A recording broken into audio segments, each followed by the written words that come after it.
women will sacrifice their family for happiness, and men will sacrifice their happiness for family. We know that women initiate 80% of the divorces based on not feeling, happy. I don't have a lot of regrets, but my biggest life regret is not having children. I got married. I got married, I think I was 29. The only time we had sex was when I was ovulating. So that again, not an excuse to cheat or do anything against your mate or spouse, but man, it's tough out there now because you just can open your phone and see 7,000 different women in 7,000 different positions, poses, toes, breasts, whatever you like, you can get it. You know what I mean? So it's tough, man. Sex is often a chore for women. When we don't have the desire to roll over to the side or climb on top, it's looked at as a form of rejection. And now, our husband, our man, he feels, he has to go outside the home to fulfill all his needs and stuff. And, wives don't like that. What's up, everybody? My name is Mel, and welcome to Life Coaching by Mel. Here at Life Coaching by Mel, we speak truth regarding the nuclear family. And if you're new to the channel, do me a favor, hit that subscribe button, hit that notification bell so you get each and every one of my videos. Hit that like button for me.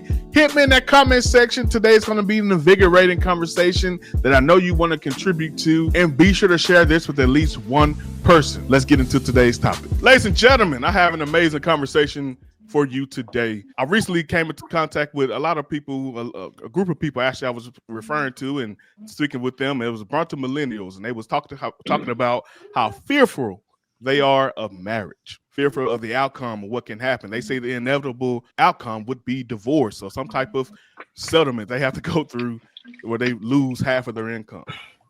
We got to have that conversation today. Where did that fear come from? I want to ask, for individuals from the next generation, what responsibility, what ownership? Let's get to that resolution. Let's get to that opinion, whatever the case may be. We're going to have the discussion. What is the true nature of the cause of this fear? Let's talk about that. I have four great individuals here. We're going to introduce them, allow them to introduce themselves, starting from my left. We're going to start with Bridget. Hello, I am Bridget Cunningham. From Atlanta, Georgia. Do you want my opinion on that? What do you want? And I do apologize. I did not introduce the first question. Sorry about that. Do you believe that the nuclear family is the ideal path for the Black family? I think it's the ideal path for some people. Some Black families. Honestly, I don't think it's for everybody. I don't. It would be great if everybody had the white picket fence and, the dog and the 3 kids and the husband and the wife. But I really don't think that it's meant for everybody. Like me, I don't have to remarry. I could have a life partner and be good with that. We don't necessarily have to be married, but that's just me and where I am right now and with my experiences in life. Thank you for that. Troy.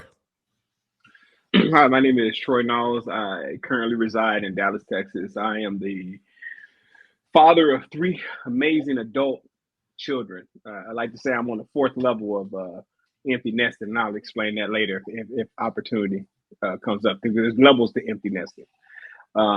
Me and my wife Tamara have been together for probably, right at 35 years. Shouldn't say probably. We've been married for 30 of those. My answer to the nuclear family, I have a different definition of nuclear family. I think I enjoy my family. It's a source of pride for me. I've started 3 multi-million-dollar businesses. I've been rich, poor, and settled right back kind of in the middle, where I didn't build my life around money. I built my life around experiences like I'm having here, relationships like I have with you, Mel. But when I think about the nuclear family, I think the nuclear family was actually a mistake or a misstep. and we miss our extended family. When I grew up, I had no less than 30 to 40 cousins who lived within close proximity to me, aunts, and even non-family members who are still considered family, who were people who live right next door to us or 2 streets down. And I feel like once we started going into the nuclear family, we pulled away and we broke the community by separating into blocks of 5 people instead of blocks of 50 people. Sound like something we got to unpack even more going forward. Sharitha. Well, you know me with this muting. I have to echo what Bridget said. I think it depends. For those that I guess are more elevated, mature, and secure with themselves, maybe, but for the rest, the nuclear family does not work well. And, you know, I think we've all seen it on display all the time. Now, allow me to expound on that. I know we all kind of fall short on this one, not just Black people, because we are really ignorant about ourselves. We don't even understand our own nature. Women don't understand male nature, and men don't fully understand female nature, right? And so we think we do. And to me, I think religion is at the center of it all. Religion sold us a fantasy, an ideology that women and men naturally belong together. When on full, and by the way, I'm sorry, I have to back up because my name is Sharitha and I am married. I have 3 sons, but my youngest is with my husband now. So anyway, religion sold us, I think, a fantasy, right? That we're naturally supposed to be together. When on full display, we see quite the opposite playing out. We see just how inverse and antagonistic our relationships and marriages really are. Yet we remain in denial, you know? So most of them are like trying to fit a square peg into a circle. We have to, you know, those of us who are married or have been married, we remember what that's like. We have to work extremely hard to make that work. And even then, sometimes it's not good enough. So we have to stop and ask ourselves, why is that? And that's the hard part. People don't want to ask that question. Why is that? But I love digging deep into why. And DeMarcus. Hello, everyone. My name is DeMarcus Williams. I'm in the Dallas-Fort Worth area. I guess my opinion of this is going to be, this is kind of a great conversation because I guess everybody's going to have their special points of view. I've been married 27 years, happily married. I am a proponent of, I guess, what you would call the standard nuclear family because that's what, you know, I'm currently a part of, what I grew up around. So I do support it, and I think it's a positive thing. You know, I really don't have a lot of negativity from my point of view. I think that's where this is going to get great because you're going to get to hear perspectives from different situations as to why people feel the way they feel. So, but just for starters, that's my intro. So good to see you all tonight. And I do apologize. I am out of town, so I'm going to try to hang in there for the whole thing, but I'm here. And I appreciate you, brother. Now, anybody have, doubt. For what's been said so far, anybody have any response? You know what?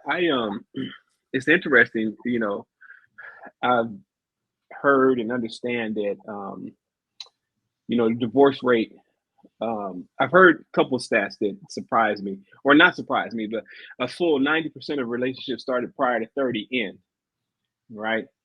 And as a man who's been married 30 years, and I see DeMarcus is married 27, I don't understand what happily married is. I'm married, meaning, you know, there's times where we're not speaking to each other.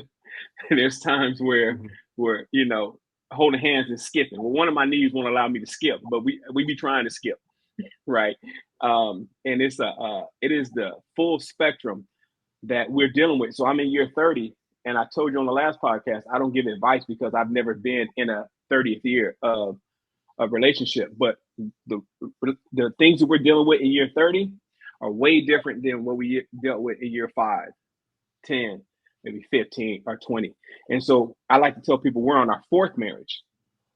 And it's because we're totally different people in totally different spaces. So I don't disagree with Bridget and Sharitha about once you get to a point, do we really, need to be in this thing? Because the way society is set up right now, the things that I had to access to, or my wife had to get access to, you needed to be married. Those things are available without the lifelong commitment. And furthermore, and I hate that I'm talking this long, most of us who are born in the 60s and 70s have never seen a healthy example of what a relationship was, right? A healthy marriage. We've seen, my parents have been married 55 years. I feel like they should have got a divorce in 1983, right? But the advice that they give at 70 and or 75 and 83 is, oh, you should just do this and do this and do that. And the information is based in a time when women didn't have the option to be considered full humans. They're kind of going back to that too, but they don't have autonomy over their own lives. And so to get out of their father's house, they had to go to their husband's lives. And so I don't think we should look that far back to say, oh, what happened to the good old days? When we know grandpa had a family across town, and grandma, 3 of them kids wasn't his. But he raised them like they were. Yeah. I know that's right. Well, I would also throw in there, and that's a good point, Troy. And this is why I feel like we're going to learn a lot about some backgrounds today, because I know that point of view that you just said. I know people that live that point of view. I'm different. I mean, every time when I say that, a lot of times people don't. Oh, no. But I did grow up in a super healthy home where it was surrounded by love all the time. Dad was home every day. Mama was smiling and cooking, and they was holding hands and hugged up. And I adopted that as I moved through life. And that's why, not only me wrong, me and my wife, we've been married 27 years. It hasn't been beautiful every single day. So I don't want to give that ridiculous impression that it's a perfect thing every day. But if I'm judging happiness, yes, me and my wife are extremely happy together. You know what I mean? As we've navigated through, the ups and downs of life and marriage. And as we are at this point right now, I couldn't ask for nothing more. But I think, again, we all going to learn a little bit about what we experienced growing up, what we saw, how we handle different things, and that's what shapes our opinion of what we feel about this thing today. Can I say one more thing to that? And I don't mean to course. dominate this conversation, but you said something that was opposite of what you said right after that, right? And I'm gonna say this: you've seen your mom and dad doing this, that, and the other. Now we know the previous generation, they were taught, or they taught us, you don't argue in front of the kids. You don't disagree in front of the kids. We have to be on one accord, right? Sure. And so once, my wife comes from 2 parents who were married a long time, and me as well. And we started down that path. Well, we have to be in agreement. We have to be a united front for the kids, right? But what I've come to learn is when the children don't see conflict within the marriage and how conflict is resolved, they leave and don't know how to resolve it in their personal relationship. So we argued in front of our kids. We fought fair. We had rules that we fought within. But I had the same experience as you growing up, but I didn't find out until I was 40 that the major disagreements or the major points of contention that my parents had that I didn't know how to do with my wife, because I didn't see. When I say healthy, like from what you described, you say happy, I say healthy, right? Okay. And so your kids are going to understand. I remember one time my wife didn't speak to me for 2 or 3 days for something that I did or didn't do. I forgot, right? But she texted me and said she had a flat over off Harry Hines, and I live downtown. And she hadn't spoke to me in a couple of days. So I got up, I went, and I fixed her flat. I tapped her bumper, and she pulled off, right? And so right there, the commitment was there.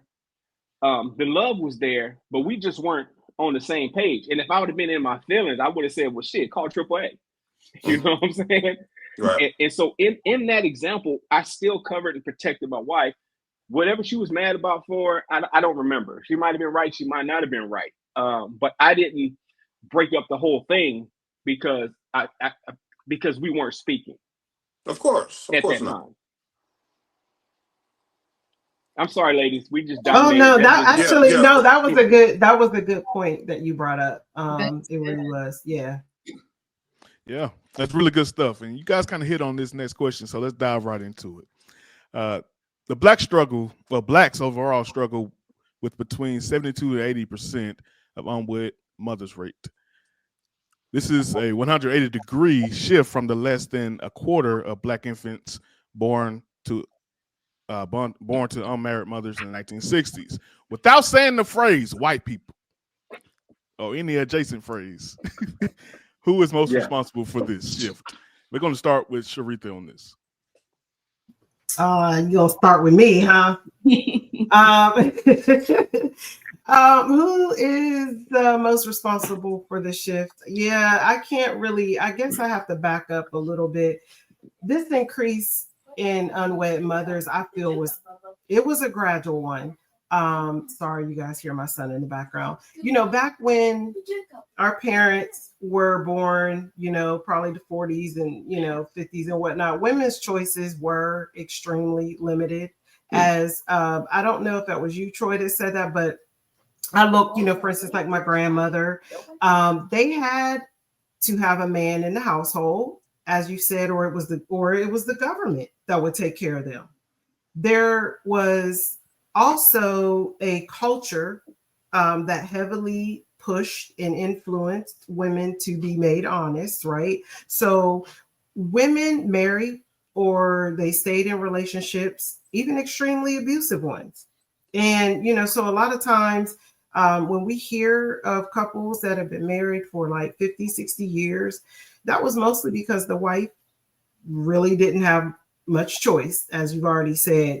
By the time Women's Lib came on the scene, a good bit of those wives didn't even have a bank account in their own name. They couldn't even get credit cards or loans or anything. It all just seemed so foreign to them initially when they could. But now when we fast forward to when the Gen Xers were born, two major things happened during this time frame. Women, or our mothers, were starting to enter the workplace, right? They were then slowly allowed to, have their some form or semblance of independence, right? Bank accounts and credit cards and get loans and all that good shit, right? And so women were finally beginning to experience some level of independence, and they liked it. Now, number two, our men and our fathers and so forth, they had been sent off to fight senseless wars. So women were having to hold it down on their own. And when a good bit of our men returned from deployment, and a lot of them had PTSD, and they got hooked on all kinds of drugs, and which opened the door to abuse and abandonment. And, we're just talking all levels of dysfunction and discord in the household. And hence the government, they became our financial caretakers, right? And we all know what happened next. So the government and society at large was like, okay, ladies, I see you. You proved you can hold it down. You got your village to help you with the kids, your aunties and them and everybody, is making it work. So when you let's just fast forward the speed 2 times, right? To the Gen X as adults. We're now adults and grown. By this time, we had been long experiencing broken households. Women had the head of household title or thing on lock, whether she was an educated woman, a working woman, or just sheer poverty living in the projects. And I've seen them all, growing up and through the years. But I'm going to stop right there because I know we're going to dive deeper into why a lot more Gen Xers and beyond are not too phased anymore by the nuclear family. So I'll just pause. Hurry up. Gotcha. DeMarcus. Well, that was excellent points there that you made, and I'm and I definitely think that's an excellent point of view coming from a woman. I'm not going to try to speak from a woman's point of view on that because that question is great to ask. Why come there's unwed women? If I'm understanding that was the question correct, was that right, Mel? Well, who's most responsible for this Who's most increase? responsible?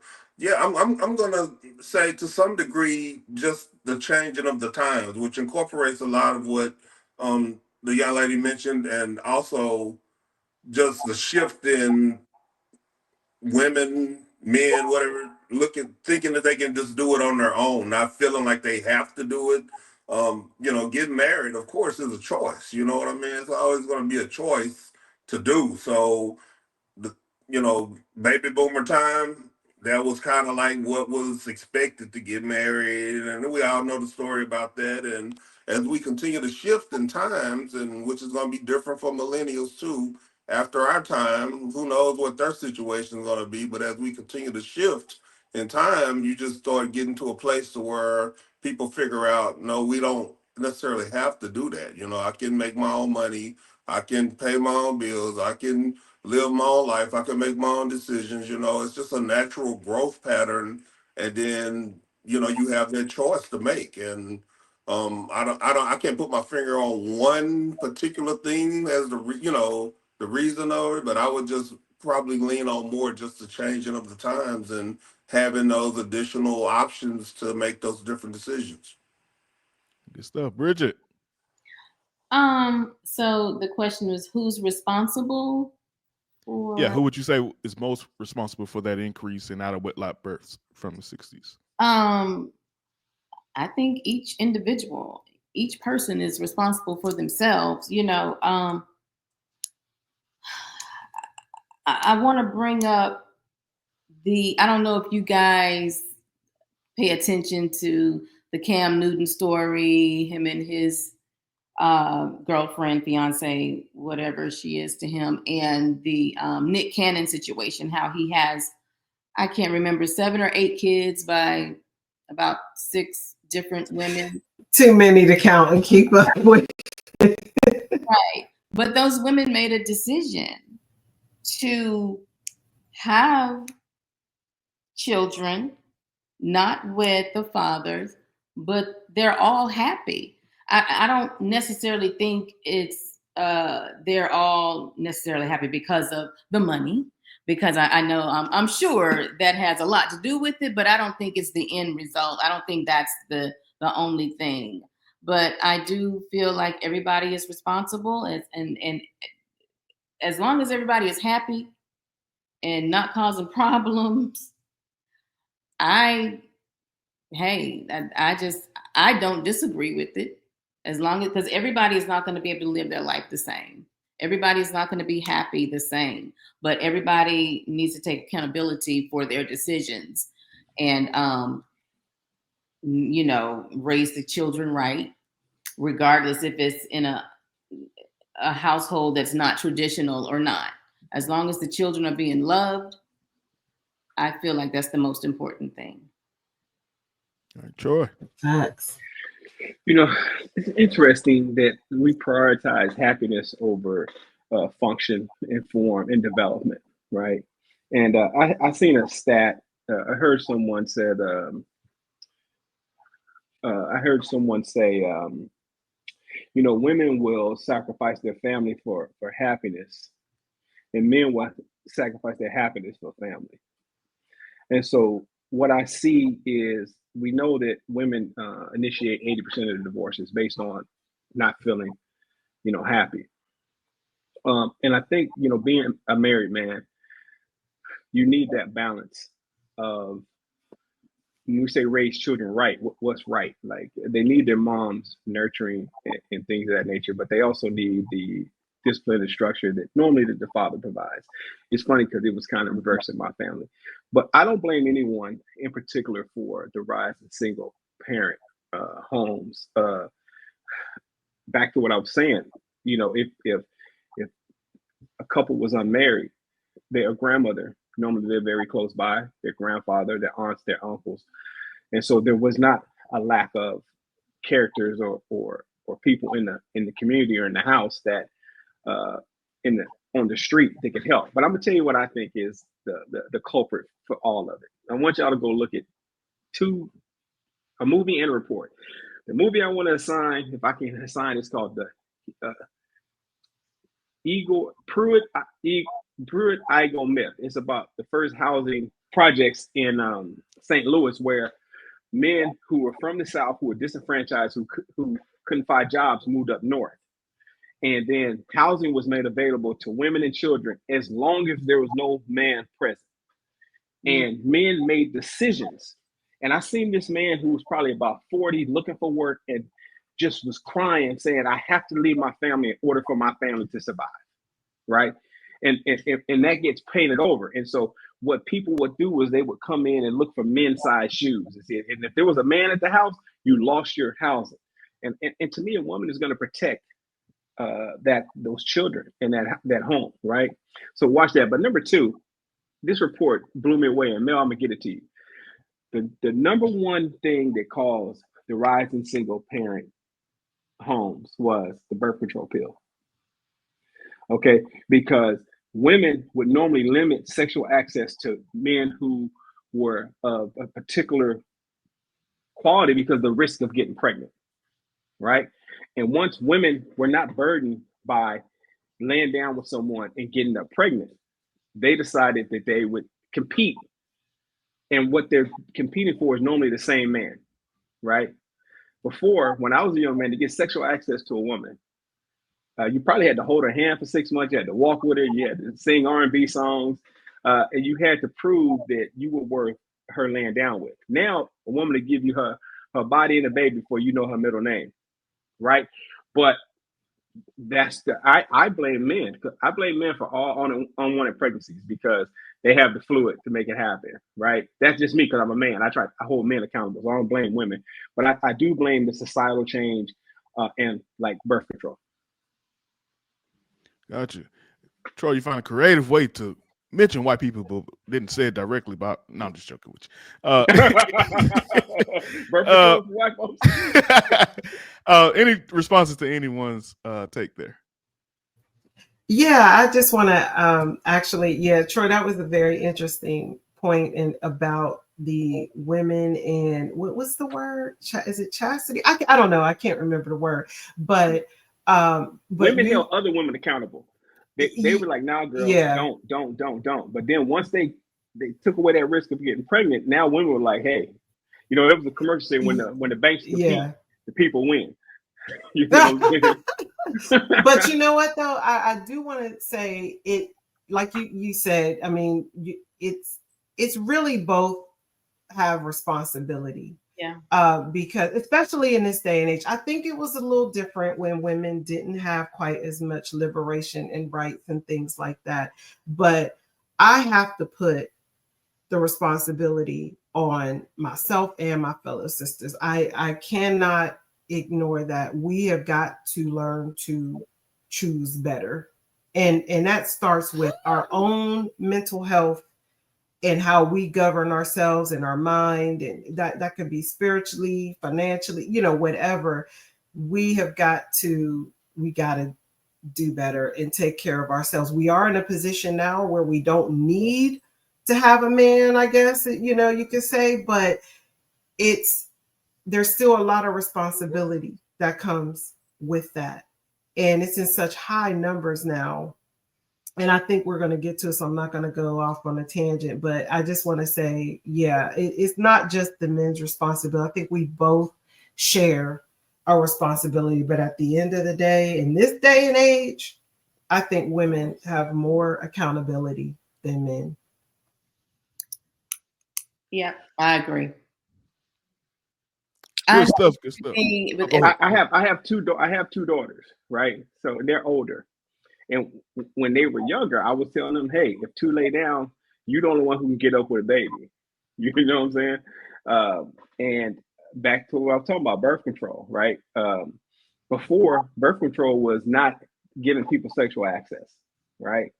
And women held women accountable for that. And, you know, So I'm not, like I say, I'm not blaming women. I'm blaming, like the market said, the societal change. And the question I'll ask, if I can ask a question, is what is the benefit of marriage today compared to what it was 30, 50, or 70 years ago? You can have everything you want inside of a marriage and not have the government uh, in your business, because marriage is a contract. Yep. And a lot of people think it's a It's a contract with God, partnership. the church. It's a business. Yeah. It is, yeah. It's a business. And if you don't think it's a business, get a divorce. Right. Then you'll find They out. should put LLC at the end on the nuptials when people get married. Yep. Bridget, you had something you wanted to say a moment ago. Oh, I was going to say I agree with everything Sharitha said, except I do need a man, girl. I need and want a man. Okay.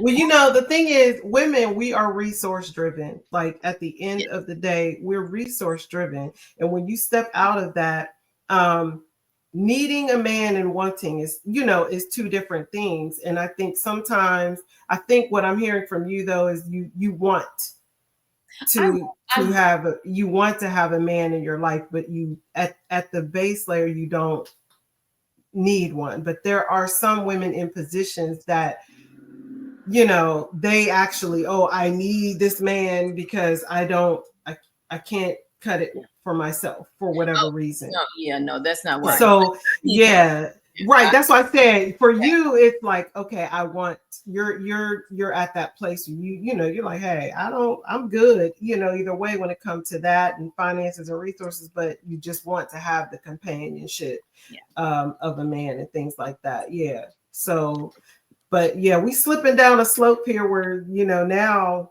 the next generation is like, I don't want to deal with I don't want to deal with it at all. Let's go down that path because and I'm gonna let Troy actually answer this question because you guys went right into a perfect segue to our next question. The commonly used phrase by Gen Xers, y'all started this, is my opinion. By Black women, I don't need a man. I'm independent, single by choice. I'm waiting on God. Troy, you started off here. What impact have these phrases had on the Black community or the Black family? It's let me just tell you the impact it's had on me. I was a traditional husband. My wife didn't work the first 20 years of our marriage. I'm sorry. She worked up until we got married. The baby came. We homeschooled the kids, right? But when my son, the one you met, is the baby, he's 26. When he got in 11th grade, I looked at my wife and I said, look, and I'm very blunt. I have to be blunt because that's how people understand. I said, you have a crazy wild card husband and your kids are out of the house. You need your own identity, because I don't know if you want to be here or you have to be here. Because in a relationship, to me, want is higher than need. You need me. You can't upset me. So I need you. We need to start working on what your career is going to be, so you can have an identity outside of me and the kids. Because the kids is gone, and I don't know what I'm gonna do, right? And so she decided she wanted to be a realtor. So we put her in school, and she's, took about 2 or 3 years to really get going with our support, my support, and now she earns more than I do, right? Because I need to know. Because I don't need you. I could cook, I could clean, I could do everything. I got a vasectomy. She post, ain't no babies coming out of there, right? My wife in her 60s, right? I married an older woman. She's a boomer. I'm a Gen X. That's a whole nother discussion. But I wanted to be in position to be wanted and not needed, and it changed the dynamic of our relationship. And once my wife got to the point where she was making just much or more money than me, it changed our relationship, took the pressure off of me, and it changed the relationship with our daughters. Because our daughters looked at our marriage and say, I don't want to depend on dad, or I don't want to have to go to my husband and say, hey, can I get $100 out the bank to do this? And my daughters and my wife started taking girls' trips, and they started doing things because she didn't necessarily need my approval, which I was always fair, but I didn't want someone to be a dependent. I didn't need a wife. I had 3 dependents. They were children. I didn't want my wife to be independent. I need her to be an independent thinker. I need to give some gifts sometime. You know what I'm saying? Like, this is for me, and it didn't come out of the money I earned. Oh, this is cool. And so I think, no, I don't think women do need a man. But if you say that, you start to believe the words that come out of your mouth. But to me, it's better to be desired. I don't want to be needed. I want to be desired. And that's why I believe we've survived what DeMarcus is about to go through, which is once the kids leave and once the need to work together, like, do you know each other? Because we're back to square one. We're dating again. You know what I'm saying? We had to relearn each other. And that I don't need a man has really put us on a path to a non-committal, right? Not being committed. And so at the same time, I'm saying something different. I'd rather be wanted than needed. Good stuff. And Troy, thank you for coming, brother. I know you got to dip out. We appreciate you, Yeah, man. as a father, my daughter just texted me and said she needed something. And so even though my daughter's 30, right? And I want to say this since I'm leaving. I am a husband, right? And meaning I'm a father, I'm a husband, and I will always defer to those things. And but it's a lifelong commitment that I've made. It has nothing to do with my wife. It has nothing to do with my children. Because what happens is when it don't feel good, then I wouldn't do it. But this is a commitment that I made. So I'm not looking for the accolades or for a pat on the back from them to do what I promised myself I'll do. Last thing I'll say, Mel, because we talk about a whole bunch of stuff. I can't, people ask me, what about being unfaithful? Do you cheat on your wife? No, I can't cheat on my wife. I don't want to cheat on myself because I'm the one who made the promise. So if I go outside of my marriage, it has nothing to do with her. It was that I cheated myself. And so once I said, okay, Troy, I love you, I love myself, and I made this commitment, I'm gonna hold myself accountable to it. It has nothing to do with her. If I can't control myself, what can I control? So good stuff. Good stuff. We appreciate you, brother. all right, my man. Evening. All right, Troy. Yes, Take care. DeMarcus, we'll come to you on that, brother. Well, it's ironic Troy had to go because I wanted to kind of, go with him a little bit on what he was mentioning. And it's not that I don't agree with sometimes you lose yourself with your kids because I know I got friends that's in those situations where the marriage basically became all about the kids. When the kids finally grew up and they left, then they didn't even know each other because they had spent so much time pouring into the kids, kind of as a buffer to pretty much keep from dealing with each other. You know what I mean? However, my situation is not like that. You know what I mean? So again, from my perspective, me and my wife, we never did lose ourselves, despite raising our kids. They're all grown now, but we didn't have that issue when they finally got grown and they get independent. Now we got to try to learn ourselves again because we never lost each other. You know what I mean? We stayed together and stayed committed through it all, raising the kids. Like I mentioned, again, first to say, my marriage is not perfect. I know sometimes it's gonna come across as, oh, every time he speaks, he's talking like it's all good. It is all good, but it's not perfect. But I'm one of those rare people that I am in a happy, healthy, good relationship, just a normal relationship. Do she get mad at me when I leave the toilet seat up? Of course. Do I get mad at her when I get the credit card bill and Amazon on there 500 times? Of course. But for the most part, it's all good. So again, I'm in it for both. I want it to be healthy. I want to be happy. Above all, I want her to be happy, and that's what we strive to do. So I know I probably got off a topic a little bit, but No, to you get back good. to the question, I'm trying to put this in perspective. I don't need a man. I think the quick answer to that, because I've spoken enough, is it's true. Nobody needs a man. Nobody really needs a woman if you look at it black and white like that. But if we choose to be with a woman and a woman chooses to be with a man, and it's not always just a business decision. It could be just simply they love each other and they like being with each other and they decided to tackle life together and that's what they did. So and I'll cut off there because I'm rambling. No, you good. You No, spot it's on, good. actually. Yeah, Yes, that sir. was Bridget, coming to you on that. What impact has this had on the Black family? what saying that Wait a minute. Give me the question again, because we got off. We didn't went left, right, and there. No, you good, brother. For any them Gen X women, you know how y'all do. You were just talking about it there. Right. When y'all use those phrases, I don't need a man. I'm independent, single by choice. I'm waiting on the Lord. Yeah. What impact have those phrases had on the Black family? Well, yeah, I think it has a huge effect on the Black family, because the daughters are going to listen to what their mothers are saying, and if they grew up in a single household and their mother did fine by raising them without dad, then they're gonna feel like, oh, I'm just gonna get my career and I don't need a man. I can go ahead and have a baby and be a single mom too, and I'll be all right. I don't need a man. So yeah, I think a lot of people follow what they see instead of having their own mind and doing what they really want to do. That's Nice. how I feel. Sharita. Hey, okay, wow, yeah. I'm pretty much probably going to be an echo chamber here, but I think, just when you hear women speak like that, especially like, they mean it. And here's why. And they say, I don't need a man, I don't want my own personal experience. And I'm currently in my second marriage, and I will say this, if I'm being honest here, hindsight is 2020.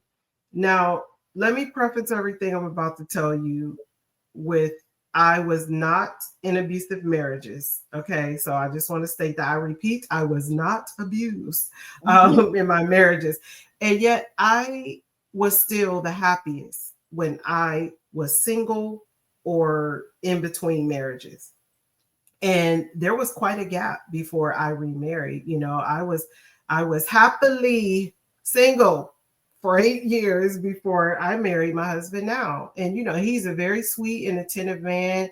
We get along for the most part. But I know you might be like, well, why, Sharitha, why did you get married again? It wasn't because I needed to. I had my own money, business, car, whatever. When I met him, I was doing okay. Even when I was struggling and I wasn't doing okay, I was okay. But there's something about programming and falling in love, which creates a euphoria that makes you stupid. Now, I know that sounds harsh, but that's exactly what happened. You get to know, man, you get all giggly and bright-eyed and hot in the pants. And, and having sexual relations too means, you have to be responsible. We've all said that here tonight. So you just, can't be out here willy-nilly. And next thing you know, I'm saying I do again. So I felt like I put myself back into a state of dependence, right? I threw caution to the wind, locked myself down, and it made me miserable, you guys. It really did. Now, I'm miserable, not like, oh my God, I want to pluck my eyes out, but us Gen X women, like that, we can make moves and flow how we want to and when we want to. And when that changes, oh my gosh, it hits hard. So now let me be clear. I'm not talking about bottom feeders and desperate low vibrational women. I'm talking about elevated women here. I'm referring to women who know themselves and are secure and know what they want. And they're tired of, and this is real talk here, they're tired of men trying to use or manipulate them and control them. And that, I'm not saying all men, so I just want to be clear on that. But I do think that is a big thing that I see and observed and have experienced myself before. We want to be free. We want to be allowed. And I think Troy, I know he's gone, but I really commend him as well for what he said. He saw his wife and he said, hey, you need to have your own identity. You need to be able to do something take care of yourself, or, you know, if he's not available or not around or not able to, or just for whatever reason. So I really admire that, because that's what I mean by an elevated man. Not many men are like that. I think you got the needles in the haystack on here tonight, Mel. For sure. I know how to pick them. No, I'm just playing. Any responses to what anyone said? I'm just gonna say, just kind of backing off of Sharitha. That is why I'm such a free person. And that's why I feel like this is why I'm single, because I feel like I'm a great person. But anyway, I have to have a certain type of man. He has to be a free thinker. Like, I love what Troy said. I love that. A lot of men will not say, hey, you need to have your own identity outside of this marriage, outside of me. A lot of men want you to just be, no, I have to have my own identity. I want my man to have his own identity. I just wanted to say that's the type of man I need. Yeah. I think, DeMarcus, if you're talking, I think DeMarcus, I think you muted yourself. Oh, sorry about that. I'll just say that's 100%, Bridget, Sharitha. That's how it should be. You should be, having your own identity and, and being able to, control your own destiny, so to speak. That's a perfect analogy to what I think would lead to more happiness, that freedom to be yourself, here I go again on my perfect life here, but yeah, me and my wife, we definitely free thinkers, and I love that about her. She has her own voice, and that's one of the things I love the most about her, is that the fact that she don't mind putting me in my place if I need to be put in my place. You know what I mean? So we try to keep it 50-50 from the beginning to where we are now, and hopefully beyond. So I definitely commend you both for having that ideology of wanting to be, independent, and wanting a man to recognize that. I think that's awesome. Love it. Indeed. Good stuff there. Next question here. In almost 4 decades, between 1970 and 2008, the divorce rate has more than doubled globally, from 2.6 divorces for every 1,000 married couples to 5.5. Sound like around y'all age group. Sound like it's y'all fault. But I want to ask, why are Gen X marriages failing? We're going to start with Bridget on this one. Well, I think Gen X marriages are failing. I think, and don't get me wrong, but I think there's a lot of cheating going on.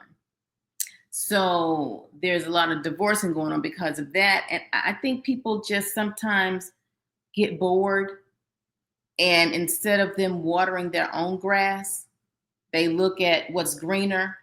And then once they realize it's greener because it's fake, it's too late. I think a lot of that is going on with our Generation X. I do. I'm single, so I've met a lot of men that have been married all of their life, and they're newly divorced, and they're just hot in the pants. They just want to do everything, and it's like, because they're divorced because they cheated, because they got bored. They wanted to experience something new. It's cheating, which I'm not necessarily saying that cheating should be a means for divorce. It depends on. I think you and I talked about this, Mel, in one situation. It depends on the situation, but people aren't having conversations. They're not communicating. They're not telling each other what they need and what they want from each other. So they just go out and fill a void with someone else. Yes. Yes.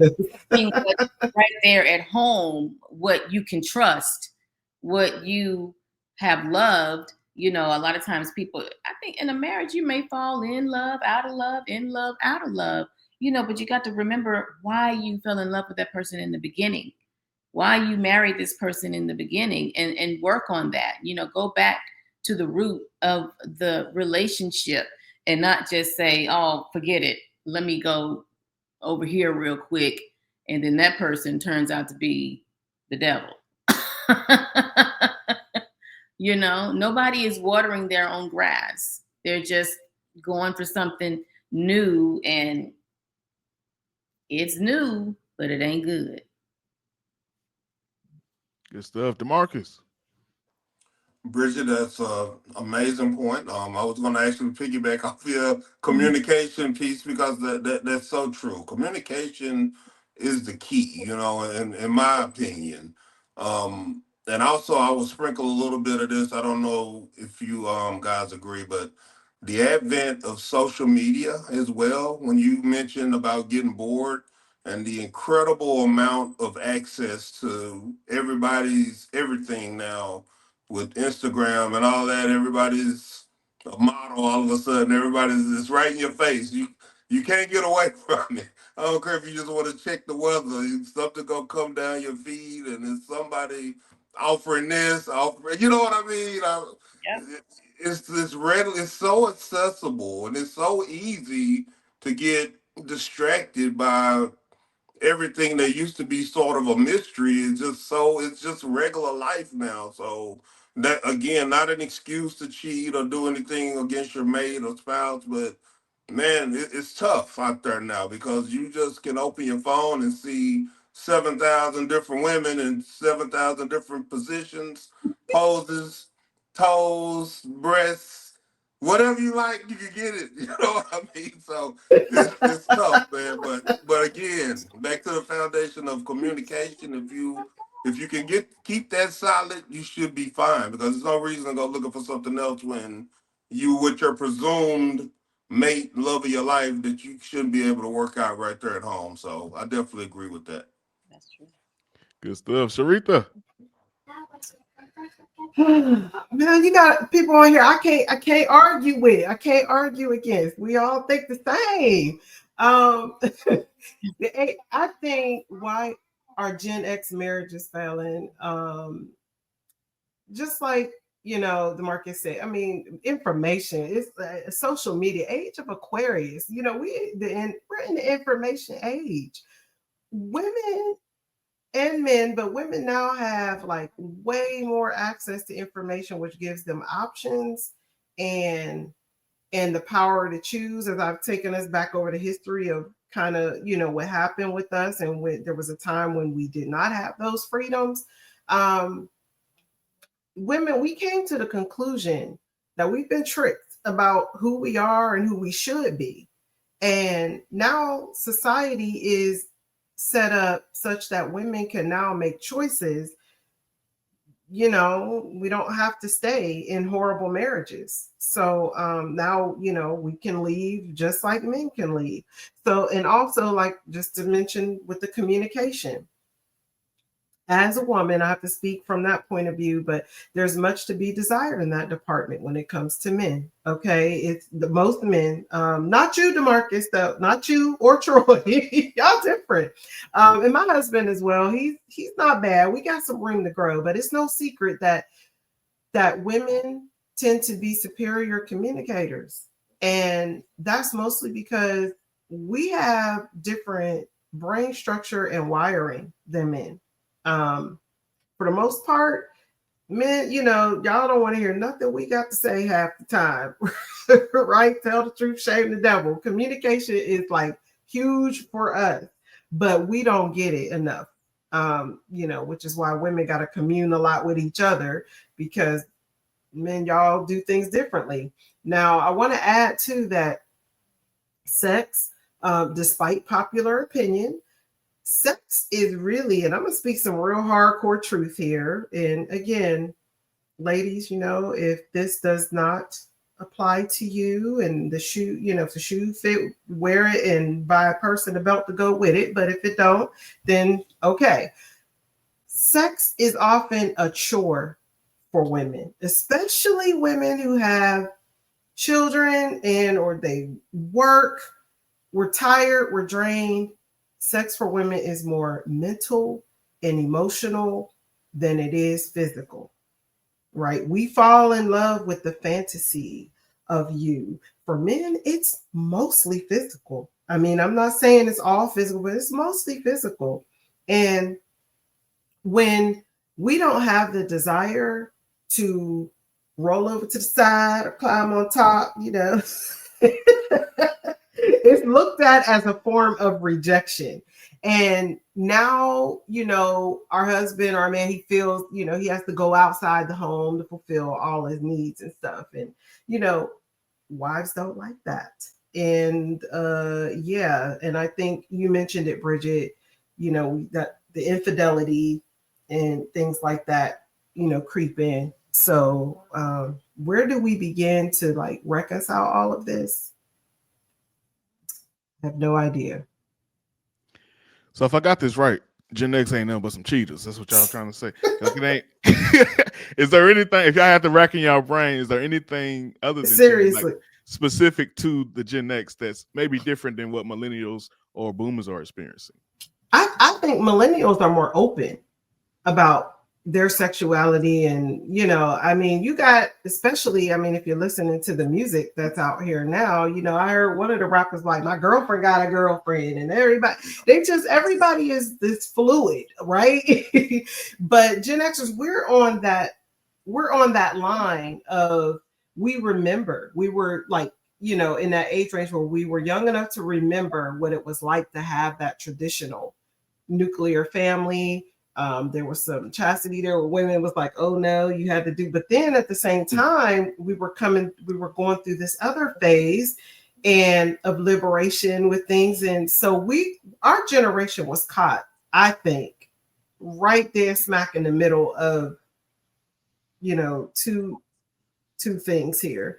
So the millennials, they got a little taste of, I seen, my mom was doing this by herself and on her own, and daddy was doing his thing and what. So they are like, anything goes right now. And a lot of times it's unfortunate, but the fathers are not in the home, even more so than when it was when I was coming up, So it's a real epidemic right now.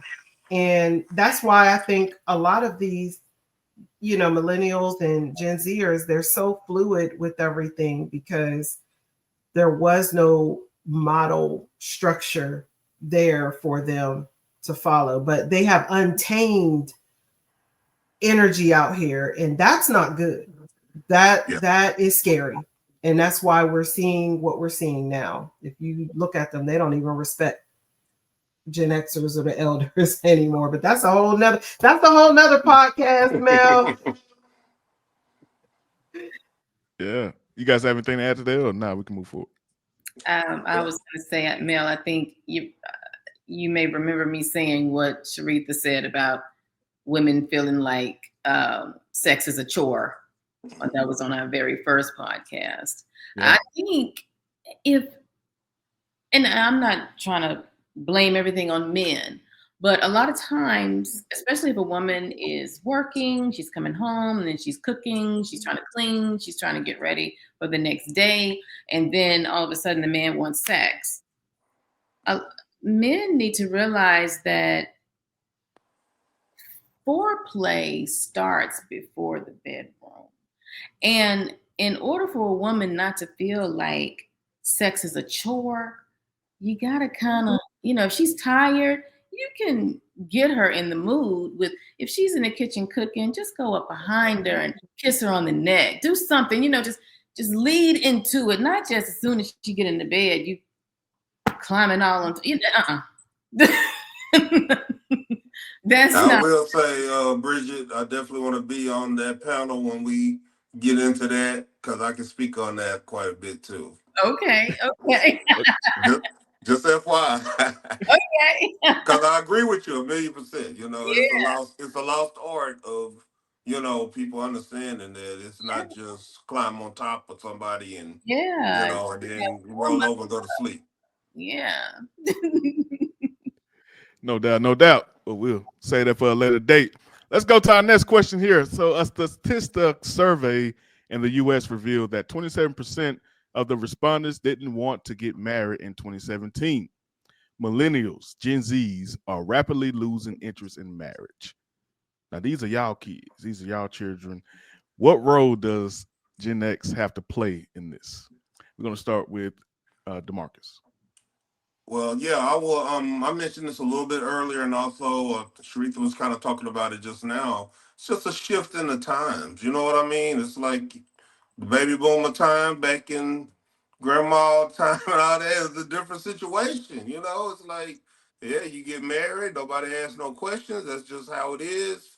The shift started happening some with Gen X where we doing a little bit more independent stuff. You still got people with 1 foot in, 1 foot out as far as their beliefs with marriage and everything. And now these millennials, it's just wide open. You know what I mean? It's like you got, you know, no disrespect, cause I love everybody, but you got all these different, you know, genders and different things, and it's just a wide open, wild west out here now. So it's a free thinker's paradise right now, and I think that enables everybody to make some different decisions that some of us other generations may not agree with, or we may not can see their point of view, but it's the times they're living in, the times they're growing up in, so that affects it greatly. So to me, it's just a shift in time, and whatever generation comes after the millennials, God bless them, who knows what's going to be going down, you know what I mean? So it's just, that's just how it is.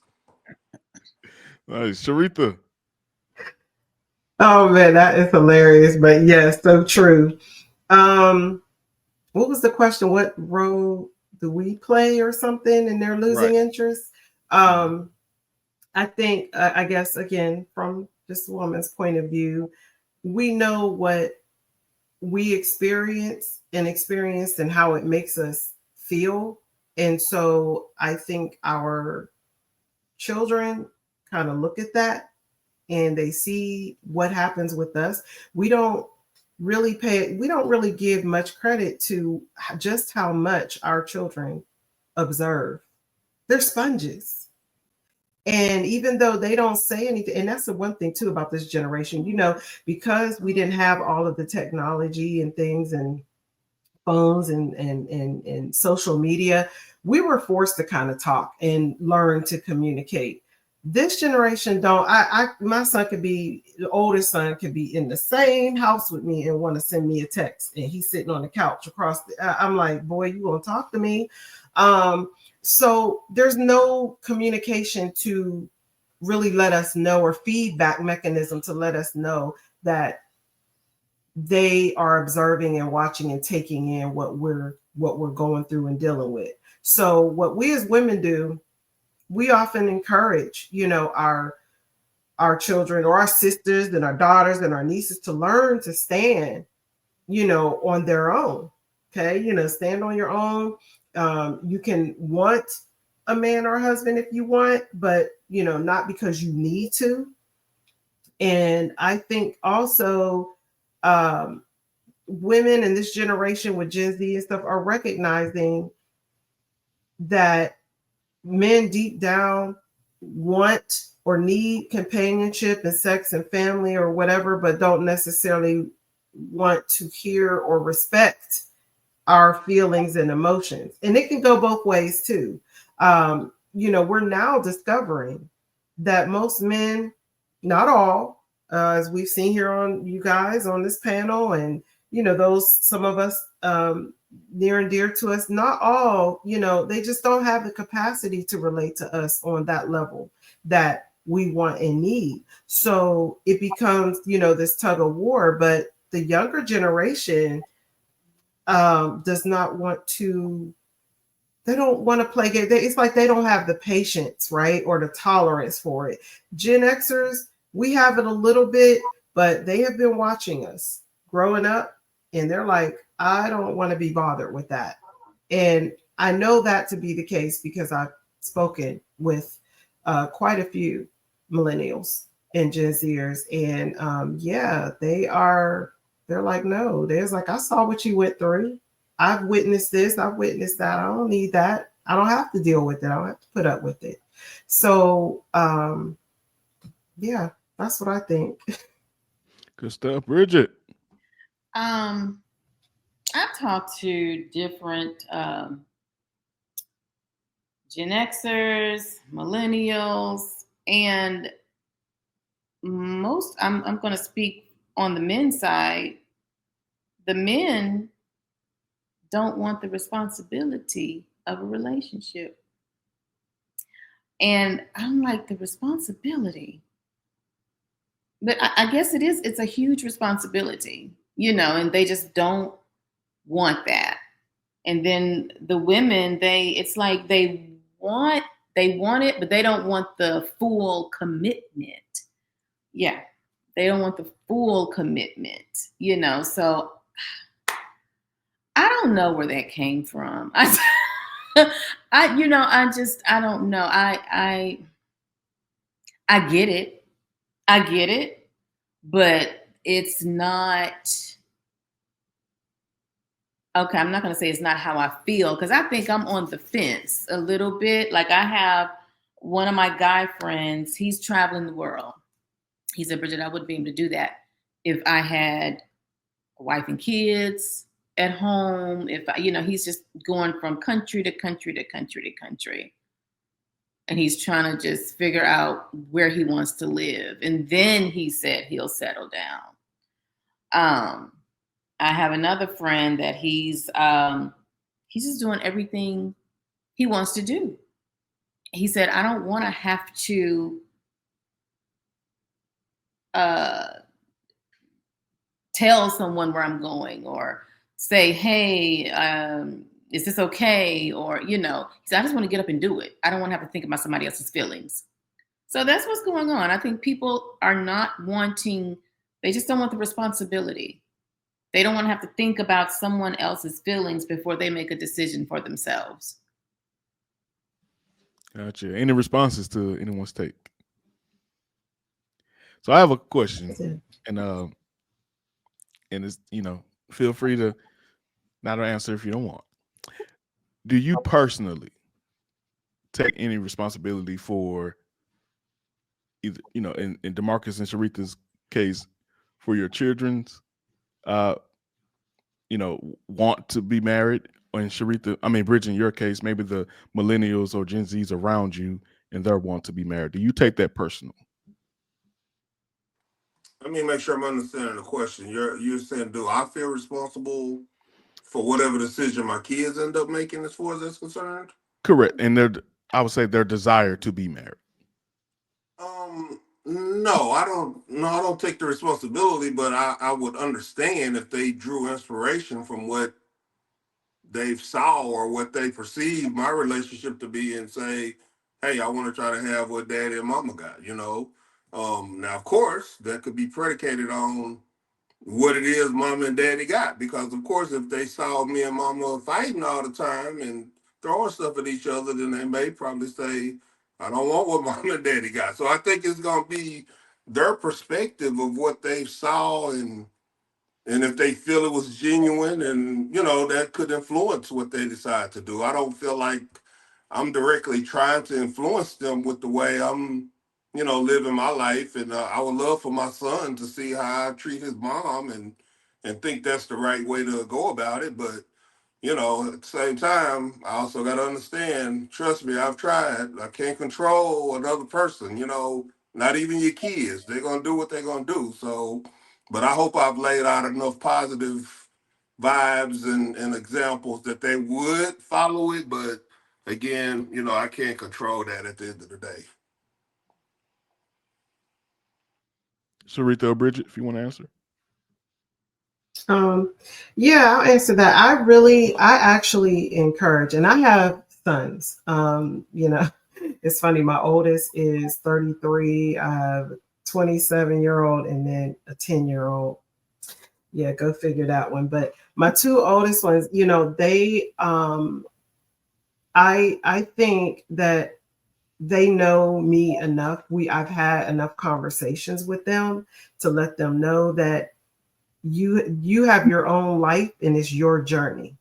And I hope that I can do well in being a good guide and influencer for them. But I always tell them, you don't have to do what I do. Your life is your life. You know, this generation, excuse me, they have come in here, in my opinion, under a whole different energy. They, I just sense that it was time for them to break through the mold of what has been. So I really encourage that, you know, whatever they do is what they do, and I will, you know, love and support them either way. But yeah, I want them to be their own person and think for themselves. I am a thinker. I question everything, and you know, we're all on our individual paths and journeys, even our children. It's like you, and I agree with you, DeMarcus, when you say as much as you try to control your kids, it just ain't go. You can't do it, especially when they get into that puberty, you know, phase, and you just, there's no controlling them, no matter how. Because I used to look at my sons and be like, "Good grief! Like I did not raise you to be. What are you doing?" But again, that's when I learned I had to kind of step back and recognize that they're little mini grown people at that time, and now they are grown men, so they got to step into their own. And I'm not one of those moms that try to control my son's lives and, you know, be all. No, I stand back and let them learn whatever it is they got to learn on their journey. Yeah, good stuff. Now, Bridget, you say you talk to a lot of millennials. Yeah. Do you feel any? Go ahead. You know, like I know a lot of them, they're just like, no, I'm living my life. I don't want to do this. I don't want to do that. I'm not doing it. But then I also know some that they're in love. They have a little family, you know, they're happy. They're growing, all of that. I try to influence love, you know, because I believe in love. I have a friend that she's just like, I'm done with men. I don't ever want to have to deal with the man again. And I think that is sad. I think it's sad because you still have your full life ahead of you and you're allowing past failed relationships to influence your future. I just think sometimes people need to grow. They need to look within themselves and figure themselves out and grow before they make decisions like that, especially at an age where they still have a lot of life left. No doubt. Thank you guys for answering that. I was just very curious on that. Now, as we wrap up today's almost that session, I'm thinking I'm on a coaching call. As we wrap up today's podcast episode, what final message or potential controversial take would you like to give on this topic? And we'll start with Sharita. Oh man. Ooh, controversial. I think I haven't been controversial enough, Mel. Put a little hot sauce on it. Put a little bit more on it. Put some Texas Pete on it. Controversial. I would have to say that women and men, this is something I think, and I briefly kind of mentioned it earlier. This kind of blows people away, but I really think that men and women naturally have that an antagonistic relationship. I really do. And that is due to biology. Our biology, we can't ignore this, yet we do it all the time because we want to live fantasies and not pay attention to the realities of why it can be outright dangerous sometimes for men and women to be together in the same household. Especially when you have two unhealthy minded individuals. But the pressure for people to marry and and again, I'm gonna use my husband as an example because I've been on, your prior podcast, and for those of you who have seen that, my husband is Muslim and I'm not. I'm more spiritual. And one of the discussions that I've had with him a few times is I'm like, wow, we're just generally talking, and he'll say a lot how young they marry. They really encourage us, like they're in high school trying to matchmake, or these young kids, so that by the time they come of age, they're getting married, and I'm like, these kids, they haven't even had a chance to really find themselves. And that's one debate that we have all the time, is that the pressure to get married is so strong. And I feel like, no, if I had it to do over again, I would not. I was one of those ones that always said, I was not having kids. I'm not having kids. I'm not getting married. It was something in me. And maybe it was the personal experiences or childhood trauma, right? That I experienced, but I have dealt with that and I have healed from it. And I still am not changing my stance that I would have definitely delayed that, but I got caught up in the fantasy. And I do see how we're so different. Men and women, it takes so much work and effort. But as I got older, I realized I speak my mind way more than I did. And, when I was younger. And so there are some things that I just flat out don't agree with, even though I participated in it. I did some of these things, but I won't say they're mistakes. It was just part of my journey and my life path. But, I have to admit, I had to do it all over again. I don't know. I probably would not be married or have kids. And like I said, not been in anything traumatic as far as my relationships, but it's just, I miss that I did not pay attention to myself a lot more. And there are regrets that I have for not doing that. Well, that's indeed some hot sauce, I would say. Bridget. I'm agreeing with Sharitha with the regrets, some life regrets. Like I think my biggest, I don't have a lot of regrets, but my biggest life regret is not having children. But I just want to leave with this. People need to, I think I said this earlier, just learn to love yourself, get to know yourself. I think, Sharitha, you were saying they're too young in high school to be preparing for marriage. Right. You don't even know what you want to do in life in high school. You don't. Just grow. Yeah. Yeah. But they pushed it a lot because, again, they don't want children born out of wedlock, which is the reason we're here tonight, on this panel. They don't want them having babies out of wedlock. So, but they teach them other, principles and morals at the same time. But I just still feel like, oh my gosh, y'all going hard on trying to get these babies married, and then they're having kids, and they're not just having one or two.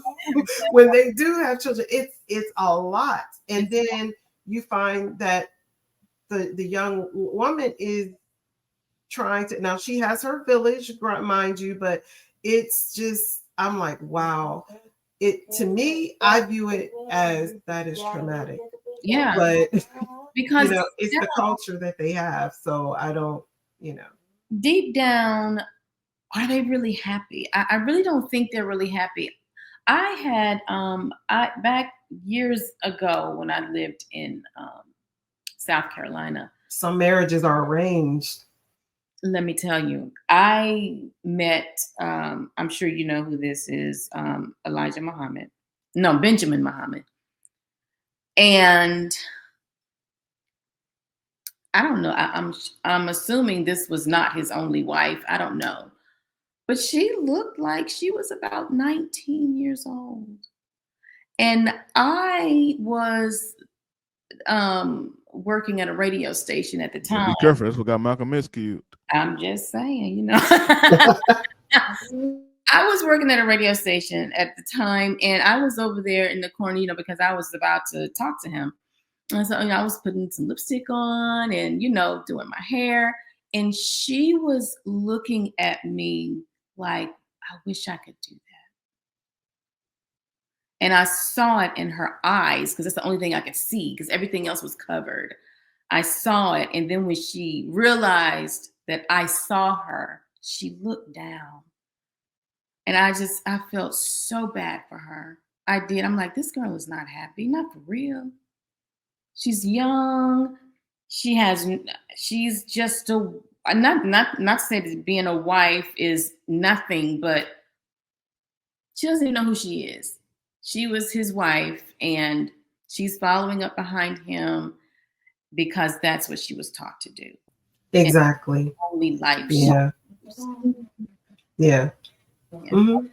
Yeah. So, and Bridget, I want, as beautiful said right there, I just want you to go back and finish your point on, if you don't mind, the regret of not having children. You know, yeah, that's my biggest life regret.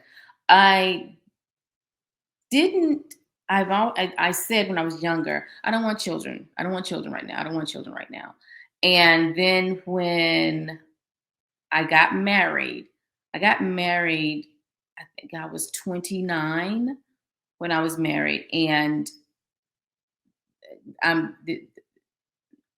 when the only time we had sex was when I was ovulating. And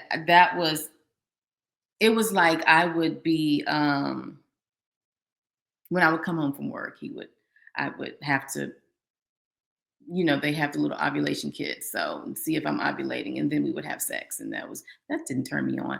But anyway, I still didn't really want to have kids then, because I knew our marriage wasn't going to make it, and I didn't want to be a single mom, and that's why I didn't have children before I got married, because I didn't want to be a single mom. And I felt like I was going to be a single mom, even though I know the type of father he is. He would have been in the child's life. At that time, I wanted the family, but I knew our marriage wasn't going to make it. And then when I met who was the love of my life at that time, we tried, and I couldn't get pregnant. So that's why I never had children. Yeah, Bridget, thanks so much for sharing that. Very powerful. DeMarcus, wrap us up here.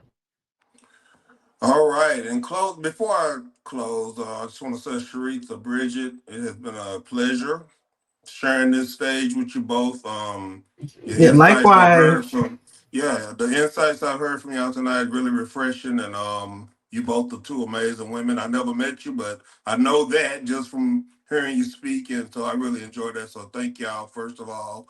And I guess I'll wrap up pretty quickly by saying we have discussed a lot of challenges that marriage is facing these days, and a lot of them valid, of course.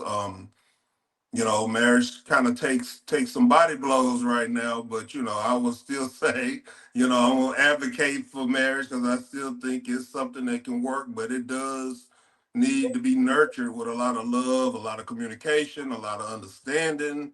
It's not just let's just get married and it's gonna be all good. So I still think it's a place for it. I still think it can work in a positive way, but it does take work. So I'm just glad everybody is, sharing that situation, that it's not a fairy tale. It's not all, rainbows and lollipops, no matter how you look at it. So even somebody like me who waving the flag for it. So I just, hopefully, if marriage is right for this next generation, hey, go for it. If it's not, I think we have established that it's enough independent, free thinking people to do it on their own. You don't have to get married. So I think it's a world for both. So that's where I'll shut my mouth.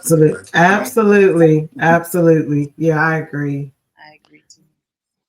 Great. Love that, guys. Thank you so much for watching this, audience. I know you guys gained so much from this. Leave your comments in the comment section below. I want to hear what you guys got to say.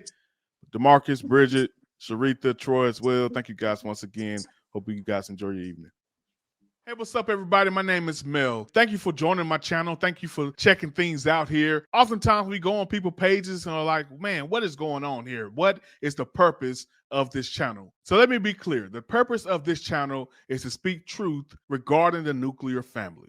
And when I say truth, I'm not saying my truth, not your truth, but the Lord's truth. All about the word, all about the ways and the will of God. What does he have to say about the nuclear family? And I believe the generations of today, whether it be Gen X, Millennials, Gen Z, Gen Y, whatever the case may be, I believe now we have a very toxic relationship regarding marriage, regarding family, regarding having children. We're in a toxic dynamic as we speak. And honestly speaking, a lot of the answers that we're looking for in our community, a lot of the cures and a lot of the answers would come from a proper, fulfilled family home. If you go down the line of everyone's individual trauma, there you will find some negligence or some type of issue that they had with their parents. So here on this channel, we address those things head on.